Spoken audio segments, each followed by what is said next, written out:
आज चाहिँ मैले हेर्नेवाला छु घरमै फलेको आँपबाट बजारमा पाइने म्याङ्गो जुस जस्तो बनाउन सकिन्छ त। त्यसको लागि लिएर आउँछु मैले दुईटा आँप। आँपलाई लिएर देखाएर मात्रै त म्याङ्गो जुस तयार हुँदैन त। त्यसपछि लाग्छु म बोक्रा छिल्नलाई। अनि यतातिर बोक्रा छिलेर पनि सकिन्छ। त्यसपछि लाग्छु म मिक्सचरमा पिस्नको लागि छोटा छोटा टुक्रा गराउनलाई। यतातिर टुक्रा हुन्जेलसम्म उता तपाईले भिडियोमा लाइक र एउटा मिठो कमेन्ट गर्न सक्नुहुन्छ, त्यो चाहिँ नबिर्सनु होला। त्यसपछि लाग्छु म अघि भर्खर काटेको आँपको टुक्रालाई मिक्सचरमा हाल्न अनि थोरै स्वादको लागि चिनी पनि हाल्दिन्छु र थोरै पानी पनि एड गरिदिन्छु। त्यसपछि लाग्छु म पिस्नलाई।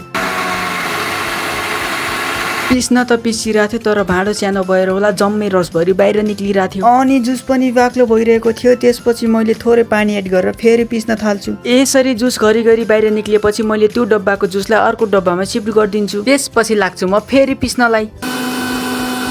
अनि यतातिर मेरो जुस पनि पिसिएर रेडी भएको थियो। त्यसपछि लाग्छु म गिलासमा राखेर खानालाई होइन मम्मीलाई दिनलाई, किनकि आज एकादशीको व्रत रहेछ त्यसैले मम्मीले खाना खानु हुँदैन थियो। त्यसपछि मम्मीले मात्र किन मैले पनि लाग्छु जुस खानलाई। जुस चाहिँ एकदमै मिठो थियो। आजलाई यति, बाइ बाइ।